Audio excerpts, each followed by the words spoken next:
এখন এরকমই ৮০ টাকা পিসি চলতেছে, ৮০ টাকার নিচে সব গিলে বস্তা। এটা কি যে কারণে ভাবছেন না আর এটা বৃষ্টির কারণে মার গেছে, বৃষ্টির কারণে মার গেছে, অনেক মার গেছে মানুষের জমিন, তো অনেক মার গেছে বৃষ্টির কারণে, বৃষ্টির কারণে অনেক মার গেছে জমি। এই কারণে দামটা এই কারণে দাম বেশি, কারণ মাল তো নাই, গাছ মারা গেছে বা ফসল হয় নাই, বৃষ্টি লেগে মাটি নরম।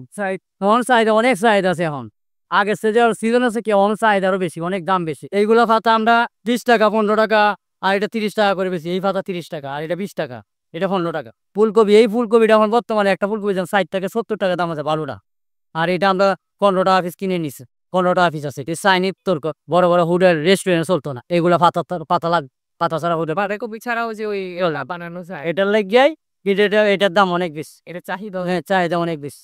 এইগুলো বললাম না যে এই পাতাটা এখন বর্তমানে 20 টাকা 15 টাকা, এইটা 30 টাকা।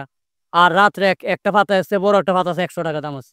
100 1 কেজি বা 800 900 গ্রাম ওজন, 100 টাকা দাম আছে, 120 টাকা দাম আছে। আর শীতকাল তো একবারে কম, এবারে তো কম, 15 20 30 40 50 এরপরে নেই। বড়গুলো হ্যাঁ এবারে 20 25 টাকা দাম, এর চেয়ে বড় দাম নেই। সিজনের সময় 20 25 টাকা 30 টাকা দাম, বড়টা ভালোটা 2 কেজি 3 কেজি ওজন এবার। আর ছোট গলায় দাম অনেক বেশি, এটার দাম 30 টাকা, এটা 30 টাকা, আবার এর চেয়ে একটু বড় 100 টাকা। এটা যদি আর একটু কমে তাহলে তো আমাদের জন্য অবশ্যই, আমাদের জন্য একটু পোষে। আর এখন যে বর্তমানে যে পটল 80 টাকা কেজি, এটা তো মানে কেনার বাইরে। পেঁপেটা একটু সস্তা আছে, 30 টাকা কেজি, এটা মোটামুটি চলে, ঠিক আছে। আর অন্য অন্য গাড়ি, এই ভেন্ডি, এগুলোর তো অনেক দাম, ঠিক আছে। আরো মনে করেন আমার ঝিঙ্গা, এবার সাজনা, সাজনা তো 180 টাকা কেজি চাই, ঠিক আছে।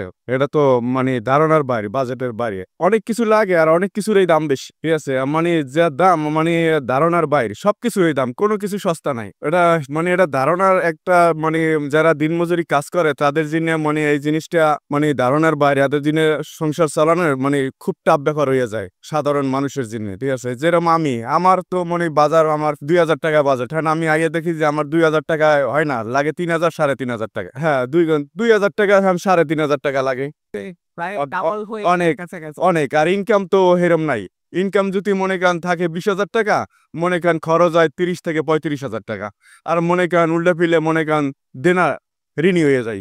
হ্যাঁ মাঝখানে অনেক মানে সুবিধা ছিল কাঁচা বাজারটা, কিন্তু হঠাৎ করে যে মানে বাইরে গেছে, এটা সম্ভাবনা ওই যে হঠাৎ করে বৃষ্টি বন্যা, এই কারণে দাম বেড়ে গেছে। হ্যাঁ আসতে পারছে না, গাড়ি ঘুরে আসতে পারে না, আরো মানে ফসল নষ্ট হয়ে গেছে, এই কারণে মানে বাজারটা একটু বাড়তি। না এটা আমি কিভাবে কম বলবো, ঠিক আছে। এটা তো আমার ধারে তো মনে হয় না যে কমার একটা লক্ষণ আছে, ঠিক আছে। আরো মনে হয় সামনে আরো বাড়তে পারে, এরকম একটা আমি অনুভব করি। হ্যাঁ সব ফসল গাছগাছালি সব বৃষ্টির কারণে নষ্ট হয়ে গেছে, ঠিক আছে। সামনে আরো বাড়তে পারে, আর আল্লাহ ভালো জানে, আমার ভুলও হইতে পারে, ঠিক আছে। অবশ্যই। হ্যাঁ হ্যাঁ আমদানি হইলে শীতের শীতের সময় সবজির দাম একটু কম থাকে, আর এই সময় বর্ষার সময় একটু দাম বেশি থাকে। ওই যে বর্ষার কারণে গাছগাছালি নষ্ট হয়ে যায়, বৃষ্টির কারণে, বন্যার কারণে। হ্যাঁ আমি মাত্র আসলাম, আর হালকা পাতলা কিছু কিনছি, আর ঘুরতে আসি কোন জায়গায় সস্তা পাইতে আসি। আমার একটা পালে না না পাইতে আসি না। তখন 20 টাকা কেজি, 100 টাকা ফাললা। আলুর দাম বর্তমান বাজারের মধ্যে আলুর দামটাই কম বাবা। আলু সেভাবে তো আশঙ্কা দেখি না, বাড়ার মতন সেভাবে পরিবেশ দেখি না। আলু প্রচুর আমদানি আছে কোলেস্টোরে, বুঝছেন। এই জন্য আলু প্রচুর আমদানি, সেই সময় বাড়ার খুব একটা সম্ভাবনা নাই। সবজির দাম বেশি, সবজি এখন বৃষ্টির সময় তো অনেক জায়গায় বৃষ্টির কারণে সবজির দাম বেশি আপনার। তারপরে অন্য আপনার পেঁয়াজের দাম একটু বেশি আপনার। পেঁয়াজ বর্তমান 70 75 80 টাকা চলছে।